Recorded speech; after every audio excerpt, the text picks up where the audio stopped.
Bagaimana hukumnya pejabat yang selalu menang sendiri dan selalu menyalahkan anak buahnya? Ini bukan pertanyaan, ini balas dendam. Ini sakit hati dia. Kemana caranya biar supaya Ustaz Somad menghantam pemimpin dunia itu? Buat lu pertanyaan. Itu pula masalahnya. Dia bertanya sama Ustaz yang paham pula kan. Nabi berkirim surat kepada Raja Romawi, namanya Heraklius, Herkal. Apa kata Nabi? Aslim taslam. Kalau kau masuk Islam, kau selamat. Falaka ajrani, kau dapat 2 pahala. Kalau engkau baik, rakyatmu semuanya selamat dan kau dapat 2 pahala. Itulah enaknya jadi pemimpin. Karena kalau dia baik, rakyatnya baik, dia dapat 2 pahala. Tapi kalau kau tidak baik, falaka dzambul arisiyin, semua dosa anak-anak buahmu kau ikut menanggungnya. Oleh sebab itu maka yang paling pertama dapat naungan di akhirat nanti, sab'atun yuzilluhumullah, 7 golongan dapat naungan Allah. Saat itu naungan tak ada, panas terik, tak ada atap.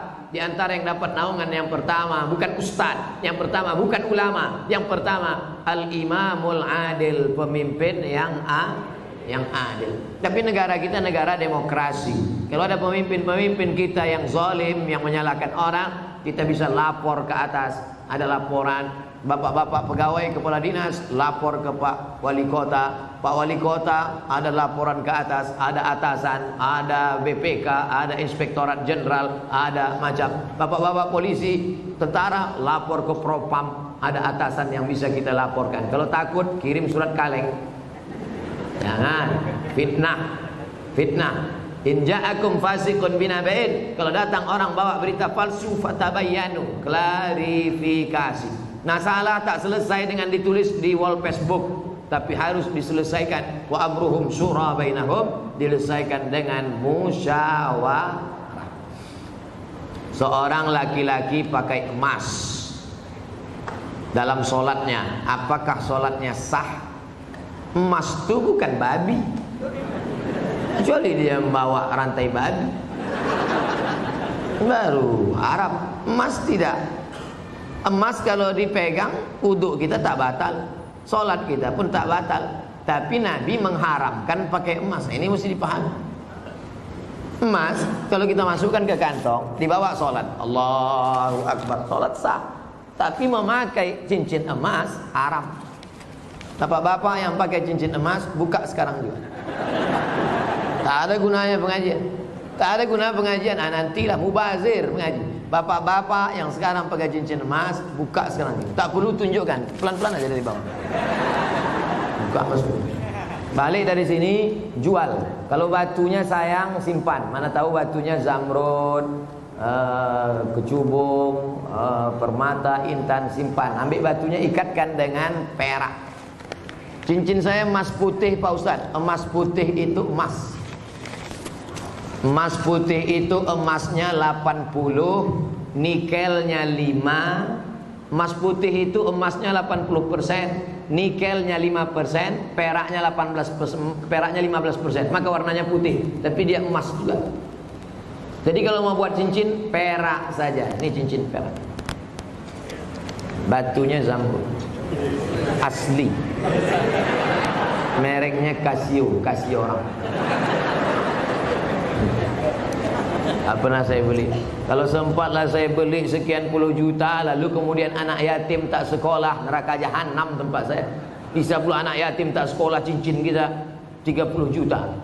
Pak, minta makan Pak, belum makan pagi, kata anak yatim di lampu merah. Kita mau. Nauzubillah. Oleh sebab itu maka yang punya cincin emas, wahai Imam Syafi'i, kenapa laki-laki Islam tak boleh pakai cincin emas? Apa kata Imam Syafi'i? Robek hati orang miskin menengok cincin emas. Aku makan pun payah, kau sampai hatilah pula pakai cincin emas. Matilah kau cepat, kata dia. Hancur hati dia. Itu alasan ulama dulu. Tapi rupanya sekarang setelah ditemukan emas itu ada molekul-molekul kecil masuk ke dalam pori-pori, masuk ke dalam darah, masuk ke dalam jantung, menyebabkan penyakit Alzheimer, penyakit tua sebelum masanya, penyakit lemah tak bertenaga. Banyak orang barat yang sudah kena, pokoknya kumas. Lalu kami yang perempuan Pak Ustaz, yang perempuan dia masuk ke dalam, keluar lagi melalui darah menstruasi haid. Makanya kalau ada bapak yang haid, pakailah.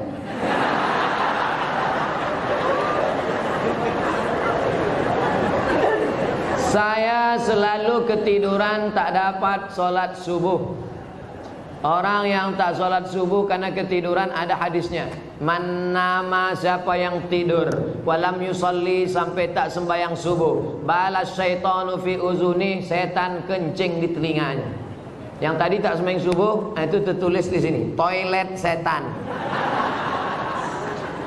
Makanya ceramah ini harus terus diamalkan. Balik dari sini, pergi ke toko jam di Tanjung Pinang, cari dia. Mbak, apa jam yang paling mantap di sini? Nah, ini satu. Tanya dia, ada tak jam yang bisa menyipak? Asal jam 5 menyipak dia, kalau pang. Sampai bangun subuh. Ibu-ibu yang membangunkan lakinya, rahimallahu mar'atan, Allah mencurahkan rahmat pada laki-laki, aiqadha ahlahu, yang membangunkan istrinya untuk sholat subuh. Bangun mama bangun.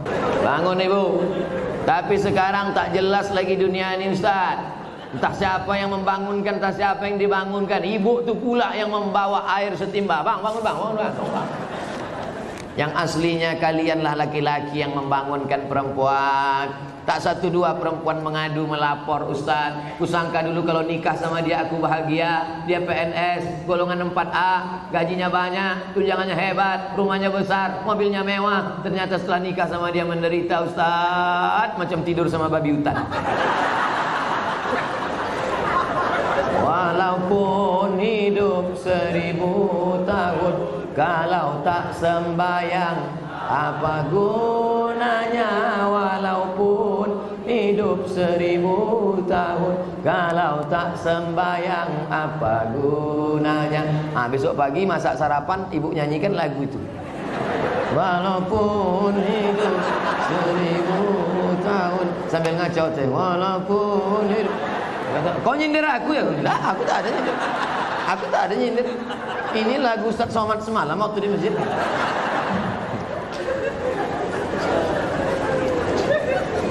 Ustaz, apa sah laki-laki sholat di rumah tapi tak di masjid? Laki-laki sholat di rumah, laki-laki solehah. Laki-laki sholat di masjid. Ini masjid kota Tanjung Pinang dibangun tapi tidak sesuai lagi dengan kota. Tidak sempat lagi bisa dilebarkan. Parkir sudah sulit, masyarakat sudah tertampung lagi. Makanya mesti dibangun nanti di lokasi yang baru, masjid yang lebih besar lagi. Amin. Yang ini tetap ramai, yang sana tetap ramai. Tengoklah, tak muat lagi orang sholat. Orang Tanjung Pinang ini kaya-kaya, tiang masjidnya emas. Ilaha illallah.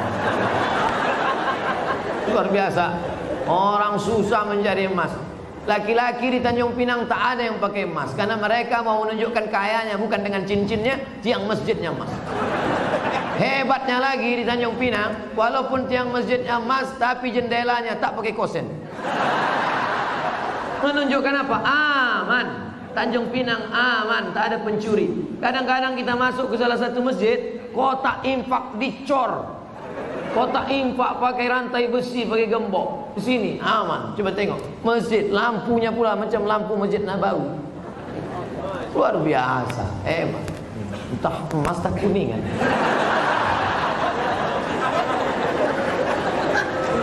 Apa maksud saya? Nikmat yang sudah besar ini maka dibalas dengan sholat berjamaah. Tapi rasanya mengajak orang Tanjung Pinang sholat berjamaah mubazir. Karena sholat berjamaah di Tanjung Pinang, coba tengok, melimpah ruah sampai tak muat keluar-luar. Tengok, itu yang di luar-luar yang berdiri itu juga dapat pahala sholat berjamaah. Kalau sholat, tak sholat mana mau dapat?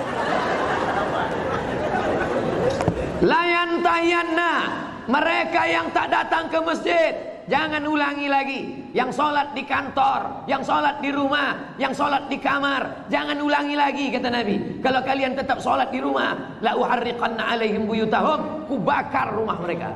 Nabi yang bilang, kalau kalian sholat di rumah, ku bakar rumah mereka. Kalau hidup Nabi sekarang bertambah hotspot titik api. Saking banyaknya rumah yang dibakar Nabi. Berasap lagi. Ustaz janganlah sebut-sebut asap. Asap Tanjung Pinang ini kan dari kampung Ustaz juga. Saya tahu, ku tahu apa yang ada dalam hati.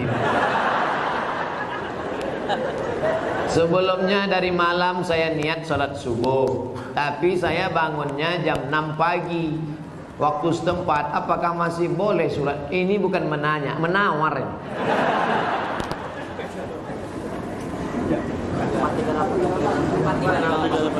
Subuh 4.38. Imsak subuh, zuhur, asar, maghrib, isya.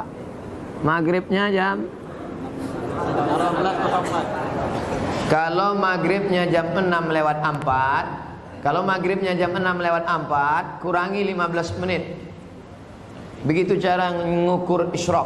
Boleh sholat sunat isyraq itu 15 menit lewat syuruk. Syuruk matahari terbit. Syuruk matahari terbit. Jadi kalau begitu, syuruk matahari terbit di Tanjung Pinang jam 5.50. 5.50 tambah 15 menit baru boleh sholat sunat isyraq jam 6:05. Itu jam kita ini imsak ada tapi isyraq tak ada. Cara mudah untuk isyraq, tengok maghribnya. Jam berapa maghribnya, begitu boleh isyraq. Kalau maghribnya jam 6:04, maka boleh sholat sunat isyraq jam 6 subuh lewat 5. 15 menit sebelum itu subuh sudah habis. Maka di Tanjung Pinang untuk saat ini subuh sudah habis jam 5.50. Kawan nih bangun jam 6. Ini kencing toilet setan juga. Oleh sebab itu jangan sampai tak sholat subuh. Bangun sholat subuh walaupun lambat jam 5.30. Ada waktu 20 menit lagi, jangan langsung sholat subuh, tapi qabliyah subuh. Karena qabliyah subuh khairum minad dunya wa ma fiha. Usolli sunnata subhi rak'ataini qabliyatan.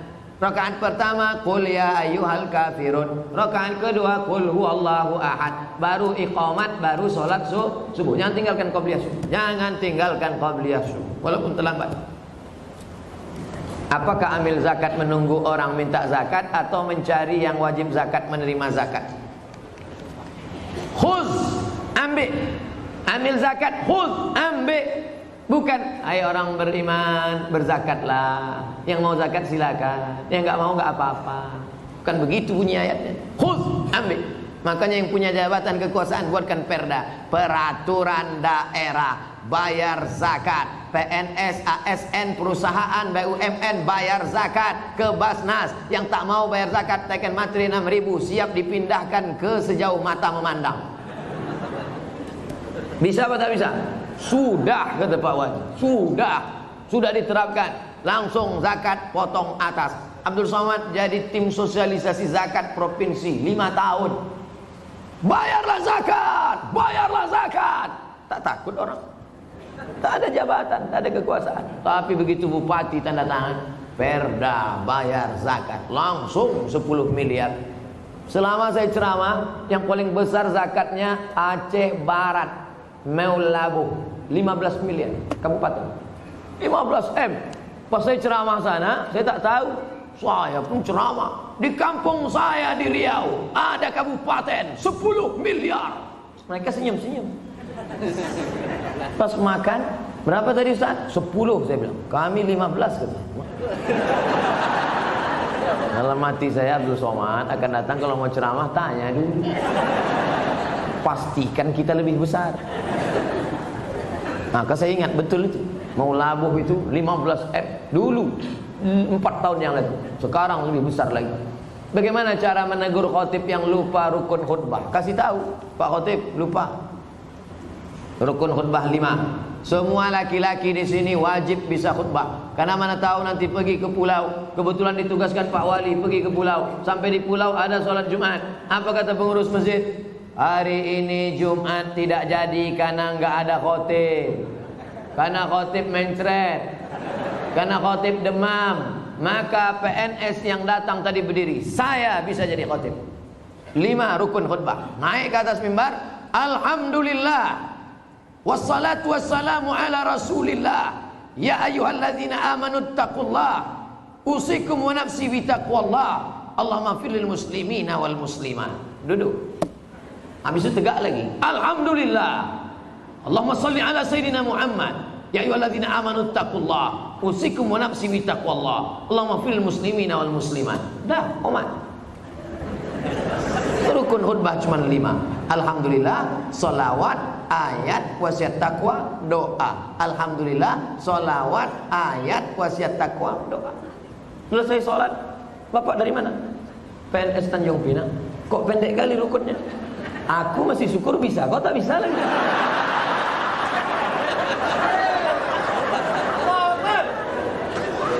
Nah, insya Allah selesai ceramah ini semua PNS ASN Tanjung Pinang bisa jadi khotib, betul? Sependek itu pun ada juga yang ragu. Naik ke atas.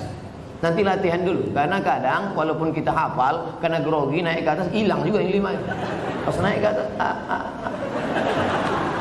latihan. Alhamdulillah. Wassalatu wassalamu ala rasulillah.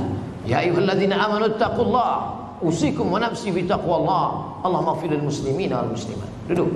Karena khutbah mesti 2. Besok naik lagi. Alhamdulillah. Diulang balik, jangan pula naik lagi sama macam tadi. Apa pendapat Ustaz tentang film The Santri yang tidak mencerminkan kehidupan pesantren yang sebenarnya dan disutradarai oleh Livi Zeng yang kontroversi itu? Kalian mancing-mancing ah.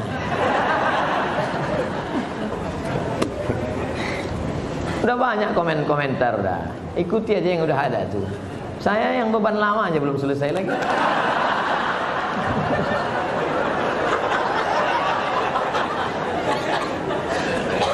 Haram hukumnya masuk ke rumah ibadah orang lain. Haram. Saya tak nonton film ini sampai habis. Baru menengok trailernya. Tapi di dalam itu yang bisa saya komentari, pertama masuk ke rumah ibadah. Karena Nabi tak mau masuk ke dalam tempat fihi surah wat tamathil. Kalau di dalam itu ada patung berhala. Maka dalam Islam mazhab Syafi'i mengharamkan masuk ke dalam rumah ibadah di dalamnya ada berhala. Mazhab Syafi'i. Kita pakai mazhab apa? Mazhab Syafi'i. 2. Tentang masalah laki-laki perempuan berdua-duaan tak mahram. Anak-anak. La yakhluwanna rajulun ma'amra'atin illa ma'adhi mahramin. Oleh sebab itu maka kita jaga anak cucu kita dari perbuatan-perbuatan maksiat. Bahwa ada misi-misi sesuatu di balik ini semua, wallahu a'lam bishawab. Kita akan diminta tanggung jawab di hadapan Allah Subhanahu wa taala. Islam tak perlu diajari bagaimana berinteraksi sosial dengan saudara kita non muslim. Karena kita sudah lama bertetangga, apalagi orang Tanjung Pinang. Seandainya orang Tanjung Pinang ini ekstrim, takkan ada orang Tionghoa di Tanjung Pinang, betul? Kita semuanya bisa menerima, siapapun yang datang semua bertetangga, berkawan, bersahabat. Tapi kalau sudah dalam masalah ibadah, ritual, tak ada tawar menawar. Wala ana abidum ma'abatum wala antum abiduna ma'abud lakum dinukum. Ini sekarang banyak yang tak bisa membedakan kebablasan, tak bisa membedakan mana toleransi, mana tolerasin. Harus bisa dibedakan. Jangan karena toleransi mengorbankan keyakinan akidah anak-anak kita. Nauzubillah. Dan orang-orang yang pernah di pesantren pun ketika menonton itu, ini bukan anak pesantren. Anak pesantren tak begitu. Bagaimana tanggapan Ustaz tentang disertasi Dr. Abdul Aziz mengenai seks pranikah? Ini tulisan seorang bernama Sahrur. Siapa namanya? Sahrur. Bukan Pak Sahrul. Pak Sahrul Pak wali kita. Seorang laki-laki namanya Sahrur. Sahrur artinya burung. Nama jenis burung hitam warnanya. Itu nama dia. Orang Suriah.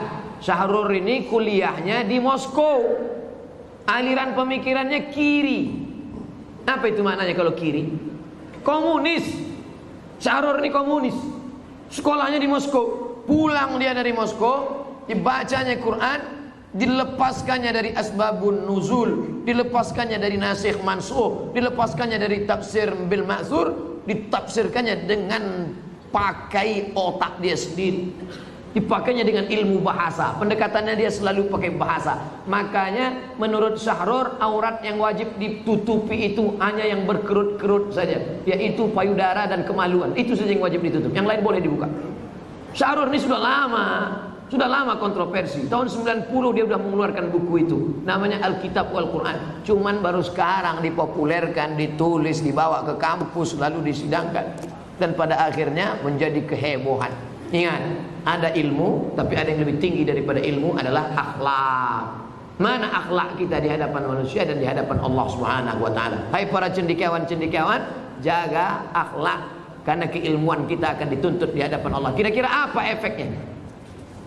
Mengeluarkan disertasi bahwa hubungan laki-laki perempuan suka sama suka tidak dianggap sebagai zina. Kira-kira apa efek positifnya terhadap umat? Tak ada. Semua agama di dunia ini mengharamkan zina. Agama apapun. Tanyalah kawan-kawan kita yang Tionghoa, Konghucu, tanya saudara-saudara kita yang Kristen, Katolik, tanya sama dia, apakah dibenarkan? Tidak. Tak ada satupun yang melegalisasi perbuatan zina. Na'udzubillah. Apa boleh ketika halangan saya tetap menjaga wudhu dan zikir yang biasa saya? Perempuan yang berhalangan boleh berwudhu, perempuan yang berhalangan boleh tetap berzikir. Yang tak boleh baca Quran, tak boleh baca Quran, tak boleh pegang Quran, tak boleh i'tikaf di masjid, tak boleh tawaf, tak boleh sholat, tak boleh puasa. Adapun berzikir tetap. Baca Quran yang ayat fungsinya sebagai doa boleh. Mana itu ayat sebagai doa? Naik kendaraan, subhanalladzi sakhkhara lana hadza wa ma kunna lahu muqrinin. Itu adalah ayat Quran, tapi fungsinya waktu naik kendaraan sebagai doa. Rabbana atina fid dunya, itu doa, tapi dalam ayat Quran maka fungsinya sebagai doa boleh. Apa hukum orang suka membid'ah-bid'ahkan orang lain sementara perilakunya tidak memberikan contoh? Tak dikasihnya contoh bid'ahnya apa? Ada orang baca Yasin lalu dibid'ah. Kalian jangan baca Yasin lagi. Baca Yasin ini bid'ah. Jadi kalau ada orang membid'ahkan kami baca Yasin, cuman apa Ustaz? Baca aja terus sampai dia capek. Dua kemungkinan. Kalau dia capek, kita terus. Kalau kita capek, dia terus. Sekarang saya mau tanya, kalau ada orang membid'ahkan Bapak Ibu Yasinan, Bapak mau terus atau berhenti? Teruslah, nanti lama-lama dia capek. Kenapa tak kau bid'ahkan lagi orang Tanjung Pinang baca Yasin? Capek aku dah aku suruh tak juga berhenti. Yasin itu Quran apa tak Quran? Quran. Membaca Quran apa hukumnya? Wajib baca Quran. Kenapa cuma Yasin yang dibacanya? Yang lain dibacanya juga. Cuman Yasinnya ada keutamaan tersendiri. La tuqra'u fi amrin asirin illa yassarahu Allah. Kalau dibacakan pada perkara yang sulit maka dimudahkan Allah. Sulit punya anak, baca Yasin. Sulit mau jumpa jodoh, baca Yasin. Sulit mengatasi masalah, baca Yasin. Sulit sakaratul maut, baca Yasin. Makanya kalau ada orang sakaratul maut, bacakan Yasin. Dua gendang ya, kalau tak sehat mati. Kadang laki-laki ini banyak marah sama bininya. Apa kau nih baca-baca Yasin aja? Bang, aku baca ini persiapan untuk abang juga. Nanti kalau bapak tu agak-agak demam sedikit aja, Yasin. InsyaAllah bang, dua gendang ini bang. Kalau tak sehat abang gul. Pak Ustaz Abdul Somad mohon doakan putra kami Empatli bangsawan diterima di sekolah kedinasan Akmil Akademi Militer. Di akhir majlis kita doa. Ibunya bapaknya tiap malam baca Yasin. Selesai baca Yasin, ya Allah berkat kemuliaan surat Yasin ini diterimalah anakku hendaknya. Baca Yasin, habis baca Yasin. Dari mana dalilnya ini bisa kami tengok? Baca tafsir Ibnu Katsir. La muqaddimah surat Yasin, tafsir Ibnu Katsir. La tuqra'u fi amrin asirin illa yassarahullah. Kalau dibacakan pada perkara yang sulit, susah, dimudahkan Allah. Saya kuliah sudah 4 tahun, tapi masih semester 4. Harusnya sudah semester 8. Saya tak bisa lanjut karena kampus saya tak lengkap peralatannya. Oh, bukan salah dia. Mungkin jangan mudah kita suuzon. Harusnya di semester 5 ini saya ujian dan praktek. Saya galau Pak Ustadz, umur sudah 25 tahun. Kapan lagi saya mau menyenangkan keluarga dan menjadi mandiri? Mohon bimbingannya Pak Ustadz. Pindah aja kampus lain. Apa dipertahankan sih? Jangankan kau, kami pun membacanya galau. Apa 4 tahun? Pindah kampus lain. Banyak universitas berserak-serak di Kepulauan Riau. Susah dipertahankan situ. Yang perlu dipertahankan itu sehidup semati denganmu, Mas. Itu kalau nikah. Kalau sama kampus apa pula sehidup semati? Biar kampus itu mati. Ketika sholat subuh saya lupa baca kunut. Setelah salam saya baru teringat. Apa yang perlu saya lakukan Pak Ustaz? Sujud sahwi kalau engkau mazhabnya Syafi'i. Sami Allahu liman hamidah. Allahu Akbar. Tak akan bangkit lagi ke atas. Terus saja sujud. Rabbi fil warhamni wajibni warfa'ni warzuqni wahdini wa'afini wa'afani. Allahu Akbar. Subhana rabbil a'la bihamdi. Allahu Akbar. At-tahiyatul barakatuh salawatu. Sebelum salam sujud. Allahu Akbar. Subhana man la yanamu wa la yashu. Maha suci Allah yang tak tidur, yang tak lupa. Allahu Akbar. Duduk lagi.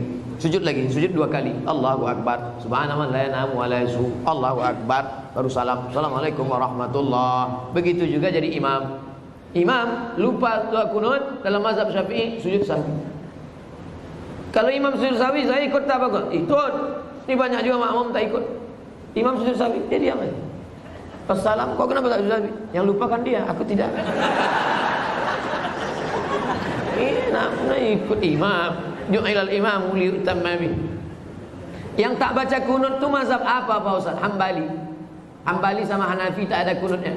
Makanya di Masjidil Haram waktu Bapak Ibu umrah kemarin ada pakai kunut subuh? Tidak. Masjidil Haram tak pakai kunut subuh karena imamnya mazhabnya Hambali sejak tahun 1924. Sejak 1924 mazhabnya Hambali. Sebelum itu Makkah itu mazhabnya Syafi'i. Terjadi revolusi King Abdul Aziz. Yang sekarang ini Salman bin Abdul Aziz menggantikan abangnya Abdullah bin Abdul Aziz, menggantikan abangnya Fahad bin Abdul Aziz, menggantikan abangnya Khalid bin Abdul Aziz, menggantikan abangnya Faisal bin Abdul Aziz, menggantikan abangnya Su'ud bin Abdul Aziz, menggantikan ayahnya King Abdul Aziz. Jadi sejak Abdul Aziz geng ini aja dia bermazhab Hambali. Sebelum itu dulu mazhabnya Syafi'i. Dulu mazhab paling besar di Makkah itu mazhab Syafi'i. Nama orang yang terakhir menjadi penguasa Makkah keturunan Nabi Muhammad namanya Syarif Aunur Rafiq. Aunur Rafiq. Aun pertolongan, Rafiq Allah SWT. Aunur Rafiq pertolongan Allah SWT. Saya telah selesai subuh. Setelah itu datang orang ngajak sholat lagi. Apakah boleh saya sholat lagi Pak Ustaz? Ngajak-ngajak makan lah. Ngajak sholat lah. Kata orang sekarang, kalau ngajak-ngajak makan lah, apa pula ngajak sholat? Apakah ada tradisi zaman sahabat Nabi ngajak sholat? Ada. Hadisnya sahih, sahih. Nabi sholat di masjid. Selesai Nabi sholat di masjid, Nabi pulang. Sahabat tadi tak pulang, dia tetap di masjid. Lalu kemudian ketika dia sedang duduk, datang orang kampungnya terlambat sholat. Kata orang kampungnya, kami ingin sholat lagi tapi ingin ngambil berkah kau jadi imam. Maka dia jadi imam, diulangnya sholat sekali lagi. Apa pelajaran dari sini? 3. Pertama, bahwa kita boleh sholat 2 kali. Sholat pertama menggugurkan kewajiban. Sholat yang kedua mencari fadilah keutamaan. 2. Bahwa imam boleh sholat sunat, makmumnya sholat wajib. Karena dia yang pertama tadi sholat wajib. Yang kedua itu sholat dia terhitung sholat mencari fadilah sunat. Sedangkan makmumnya sholat wajib. Itulah dalil dalam mazhab Syafi'i. Boleh imamnya sholat sunat, makmumnya sholat wajib. Masuk kita ke masjid. Ada nampak orang sholat, kita tepuk bahunya. Kita pun sholat. Selepas sholat salam. Assalamualaikum warahmatullahi wabarakatuh. Mohon maaf ya dek, tadi saya sholat tahiyatul masjid. Gitu. Gak apa-apa Pak. Karena saya di belakang itu sholat wajib. Karena dalam hadis boleh imamnya sholat sunat, makmumnya sholat wajib menurut mazhab Syafi'i. Yang ketiga, mengajak orang berbuat baik. Wa ta'awanu 'alal birri wat taqwa. Bagaimana hukumnya? Oh ini udah tadi. Nah, ini yang 3 ini sudah tadi. Di akhir majelis mari kita sama-sama berdoa kepada Allah Subhanahu wa taala, mudah-mudahan kita istiqomah dan mati dalam keadaan husnul khatimah. Selama bekerja sebagai PNS ini dijadikan Allah segala amal kita ini bernilai ibadah. Ala hazihi niyyah wa kulli niyatin salihah. Al-Fatihah. A'udzu billahi minasyaitonir rajim. Bismillahirrahmanirrahim. Alhamdulillahi rabbil alamin. Arrahmanir rahim. Maliki yaumiddin. Iyyaka na'budu wa iyyaka nasta'in. Ihdinas siratal mustaqim. Siratal ladzina an'amta 'alaihim ghairil maghdubi 'alaihim waladdallin. Amin. Allahumma shalli ala sayyidina Muhammad wa ala ali sayyidina Muhammad. Allahumma inna natawassalu ilaika bijahi nabiyika Muhammad sallallahu alaihi wasallam bisirril Fatihah. Kami bertawassul kepada Engkau ya Allah dengan kemuliaan surat Al-Fatihah, dengan kemuliaan Nabi Muhammad sallallahu alaihi wasallam, antaj'al hadza